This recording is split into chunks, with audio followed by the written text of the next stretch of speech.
Bonjour, bienvenue dans la série sur les vecteurs. Alors voyons maintenant le problème, l'exercice 4. Alors les composantes du vecteur gradient de température qui figure dans l'équation forment un produit contracté avec les quantités K et J. Pour donner les composantes d'un vecteur. Et donc, selon le critère général de tensorialité, les coefficients K et J forment les composantes d'un tenseur d'ordre 2.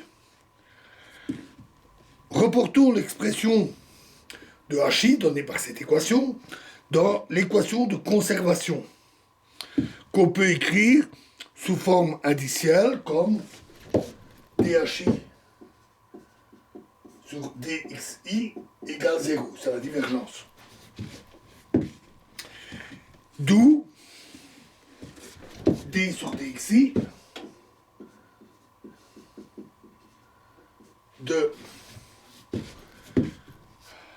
moins KIJ dt moins KIJ dt sur dxj égale 0.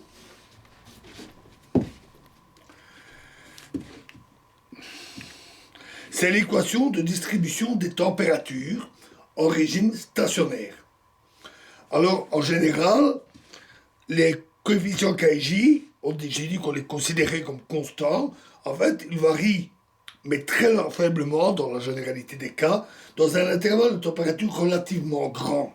Donc on peut les considérer comme constants, et on peut alors écrire l'équation sous la forme KJ fois D2 de T sur DXI, DXJ égale 0.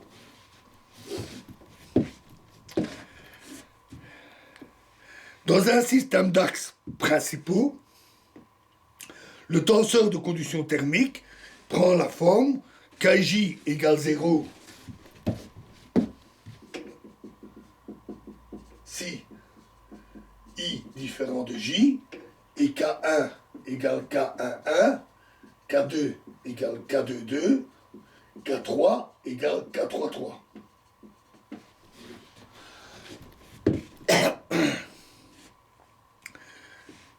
Transformons, donc cette équation se réduit alors à K1 fois D2T sur DX1 carré plus K2 fois D2T sur DX2 carré plus K3 fois D2T sur DX3 carré égale 0. Ensuite, on proposait de trouver un changement de variable pour avoir une équation de Laplace. On peut utiliser le changement de variable x1 égale k1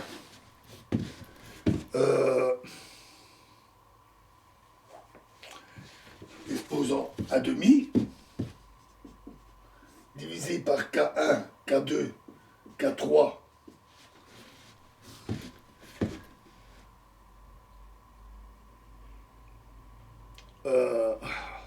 exposant à demi fois grand x1. Et on peut faire de même pour la composante 2 et la composante 3. Si on remplace alors dans l'équation précédente, on trouve alors K1, K2, K3 exposant à demi fois D2T sur dx1, grand x1 carré, plus d2t sur dx2 carré, plus d2t sur dx3 carré égale 0.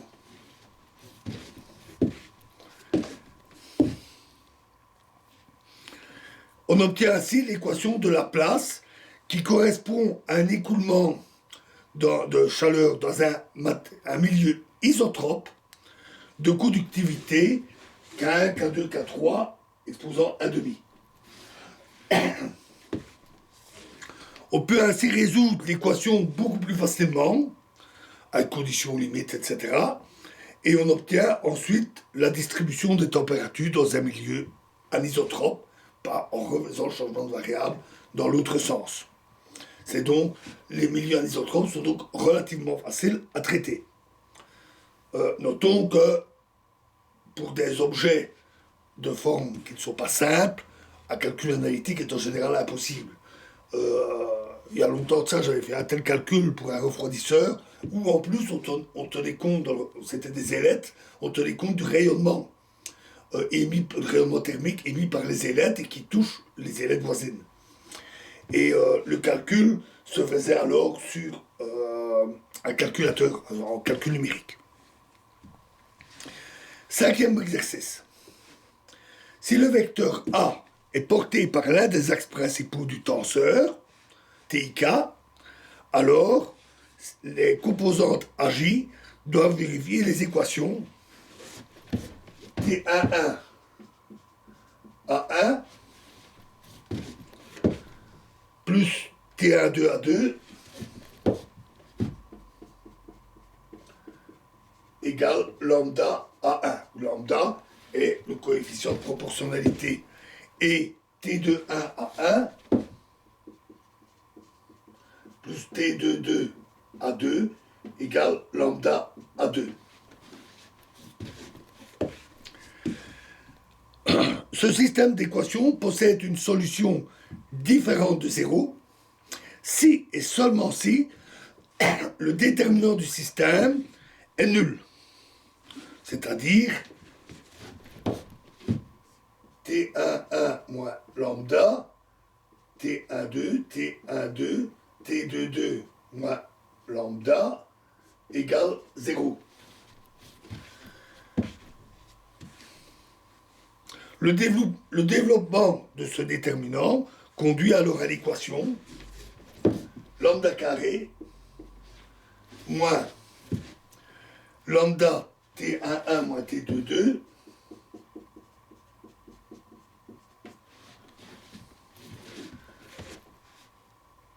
plus T11 T22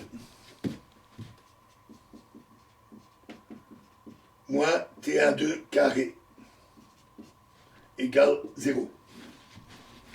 C'est une équation du second degré, donc les solutions sont données par lambda plus ou moins égale T1 plus T22 demi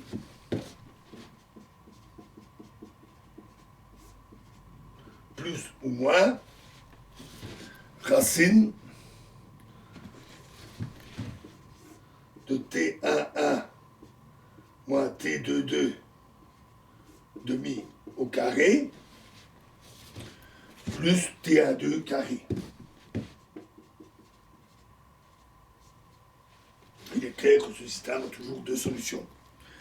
Et les valeurs lambda plus et lambda moins sont les valeurs propres du tenseur. Alors, par facilité, lambda plus, on va le noter lambda 1, et lambda moins, on va le noter lambda 2.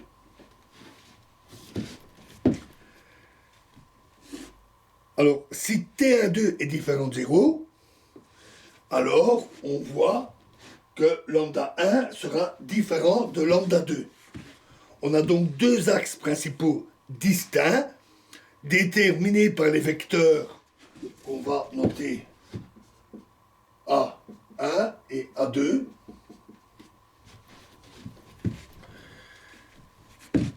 Et qui correspondent respectivement à lambda 1 et lambda 2.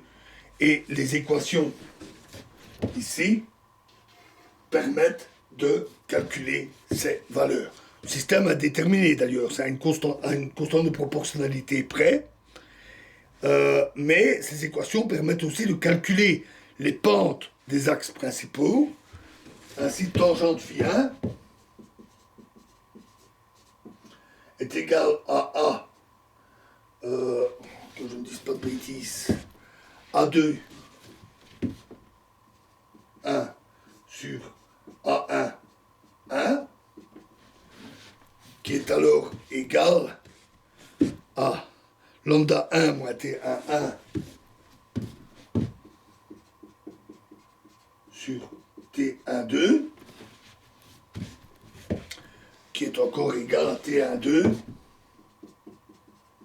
sur lambda moins T12.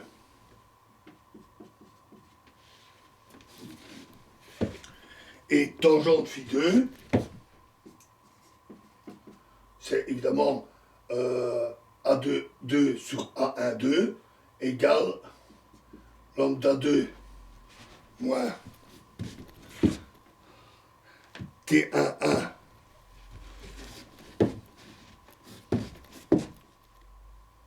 pardon, c'est lambda moins T22. Lambda 2 moins T 1 sur T12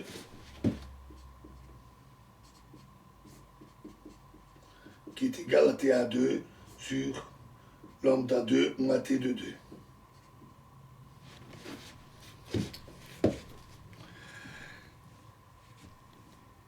Les angles φ1 et φ2 sont respectivement les angles entre l'axe OX1 et les deux axes principaux du tenseur TIK. Si on substitue les valeurs de lambda 1 et lambda 2 qu'on a obtenues dans ces expressions, on trouve, en utilisant les formules trigonométriques, tangente 2 φ1 égale 2 tangente φ1 sur 1 moins tangente φ1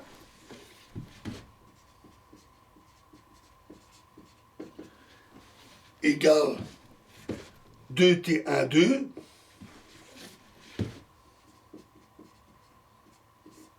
sur T11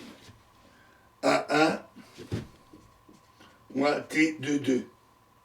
Et on trouve que c'est également égal à tangente 2 phi 2. Comme ces deux directions sont différentes, comme on le voit avec avec la résolution du système d'équations, cela signifie que phi1, ici les deux doivent différer de pi, donc phi1 est égal à phi2 plus pi demi. Et donc, les axes principaux sont orthogonaux entre eux. Les vecteurs A1 et A2 étant portés par les axes principaux, leurs composantes dans ce système d'axes sont données par A1, pardon, A' dans ce système d'axes 1, 1 est différent de 0 et A' de 1 est égal à 0 puisqu'il est sur l'axe x'1. Et de même, A'2, 1 est égal à 0 et A'2, 2 est différent de 0. La valeur exacte étant quelconque, puisqu'on a une indétermination dans le système, donc à une constante de proportionnalité près. Voilà, alors l'exercice 5 est un peu long, donc nous le continuerons dans la prochaine vidéo. Je vous remercie.